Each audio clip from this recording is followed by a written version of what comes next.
What's up guys, I'm Jacob Suggs and welcome back to another frame-by-frame film review. And already this video is going to get totally swarmed with dislikes because a lot of people hate this movie, but I want to discuss this movie. Now my favorite superhero, in case anyone is wondering, is the Green Lantern. I've always admired the character because I love the idea of facing your fears. And I really like all the Lanterns. Hal Jordan's my favorite one, John Stewart's really awesome, Guy Gardner's alright, I don't like Kyle Rayner. Nothing against Kyle Rayner fans, but he's just not my favorite. And so I was really pumped in 2011 when I heard that a Green Lantern movie was coming out in June, and I really wanted to see it, but I had summer camp the next week, and so I couldn't make it to see Green Lantern. Come all the way around to 2013, I go into a Blockbuster and rent Green Lantern. Even though everybody was like, this movie's crap, you don't want to watch it, it's not good. I was like, no, I want to give it a shot because he's my favorite superhero, so I'll give it a fair shot. Every movie deserves a chance, right? And thankfully, now we live in a world where you can fairly share your opinion without any backlash whatsoever. It's 2017. 2011 was a different time. Sarcasm! I'm sorry, I've just got something in my throat. Now, believe it or not, I do own Green Lantern, the extended cut on Blu-ray, but I also own Green Lantern Emerald Knight, which is an animated film, and Green Lantern First Flight, which is an excellent DC Comics animated film, and the Blu-ray's green, so just really cool to me. Now, I consider First Flight and Emerald Knight to be really, really good. But then we come to this, the main topic of this video, the Green Lantern 2011 film. Basically, the film's just another superhero origin story. Hal Jordan finds a ring that's given to him by a dying alien, he joins the Green Lantern Corps, and he has to stop Parallax, this giant yellow smoke cloud coming in to destroy Earth and planets, and it's just your basic superhero rundown plot. We've seen it all before, and I feel like if Green Lantern had come out years before it did, it would have been received a lot better. But unfortunately, it isn't. And we've seen that plot recycled a lot in superhero movies. But do I believe that the Green Lantern movie is 100% completely awful?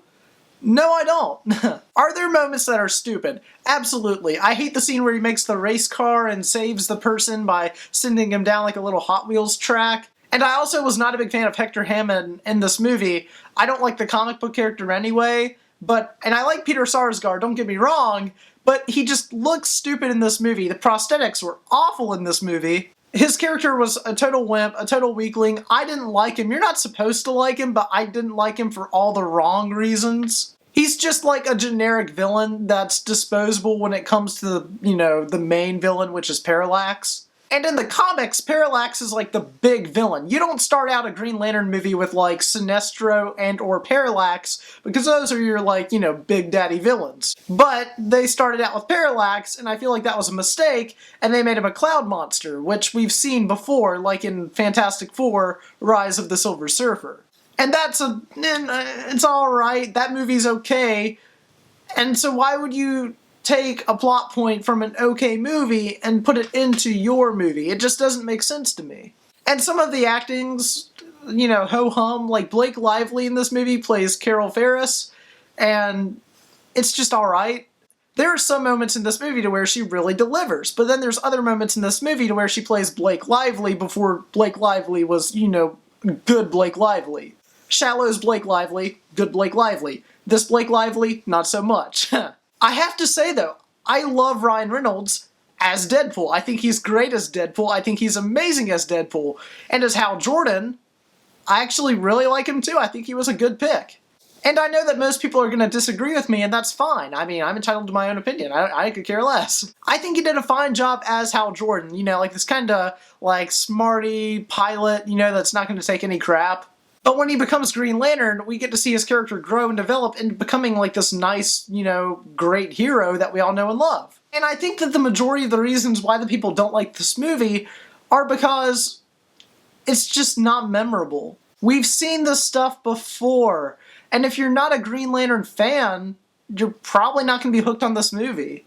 Movies like Constantine, Batman Begins, V for Vendetta, The Dark Knight, and Watchmen made DC the dark and gritty comic book movies, and it worked for the most part. You look at those movies, pretty solid movies for the most part. But Warner Brothers saw that Marvel was having a lot of success with the MCU's first phase, And so they were like, hey, we can do that with Green Lantern. And it just didn't work. That being said, though, there's a lot of things in this movie that I really, really, really like. I think that all the stuff on Oa, the planet that, like, you know, keeps the Green Lantern Corps, that's awesome.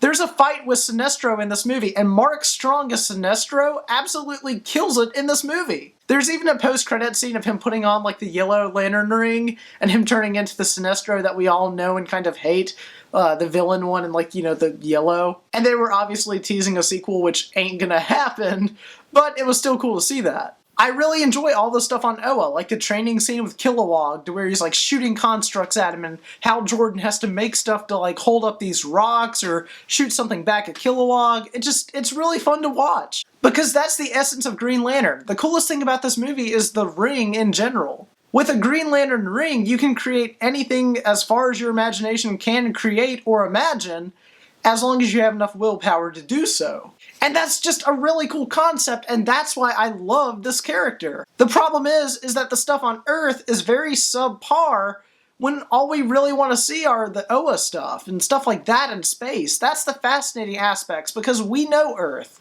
We don't know what's out there in the stars, so it's cool to see a different world. But the problem is that Oa's in the movie for about like 10, 15, 20 minutes. I'll say 30 because I'm nice. We just don't get to see much of the Lantern Corps until like the, you know, mid-beginning, and there's not much of it in the film. The CG stuff in this movie, though, is great for the most part. The constructs look real, they look good. Even the suit. When I first saw the suit back in like 2010 as a kid, I was like, really, that's what they're going for? But I like it, because like whenever he makes something with a ring or is charging it or powering it up, you can see like the green energy flowing through his suit. I thought that was a cool touch. I thought some of the graphic design, VFX, and overall design in this movie were fantastic, but the story is a little bit ho-hum and we've seen it before. So can I say it's a 100% perfect movie? No, I can't. But you know what I can say about Green Lantern? It's not the disaster that everyone's made it out to be. This movie is very forgettable, I will admit that. But you're definitely going to have a lot of fun watching it. I think that it's a fun and entertaining movie at the least, not this awful steaming pile of crap that everybody makes it out to be. And I think that people are so used to saying this movie sucks, and they keep hearing this movie sucks, that they're not willing to give it a try for themselves. But in my opinion, and I wouldn't say it's totally worth watching, but if you want a superhero movie to check out that you haven't seen, I'd say check it out or give it a watch. I also want to mention that Abin Sur is played by Tamora Morrison, who played Jango Fett in Star Wars Episode 2. That's kind of cool. I actually have his autograph. Now, as for the extended cut on Blu-ray, it adds nothing to the movie. Like, it's basically the whole same movie, and if you didn't like this movie, you're not going to like it if you watch the extended cut. I also wanted to talk about this movie because I heard about the new DCEU latest news revolving around the Green Lantern 2020 movie and how it was described as Lethal Weapon in space, which sounds amazing and everything I want from a Green Lantern movie. It's like a buddy cop movie in space with superheroes. How does that not sound awesome? I just think that we have a lot of stuff to look forward to regarding Green Lantern, and I wanted to discuss the news, but at the same time I was like, well, I probably need to cover my thoughts on the Green Lantern 2011 movie too, so those are my thoughts.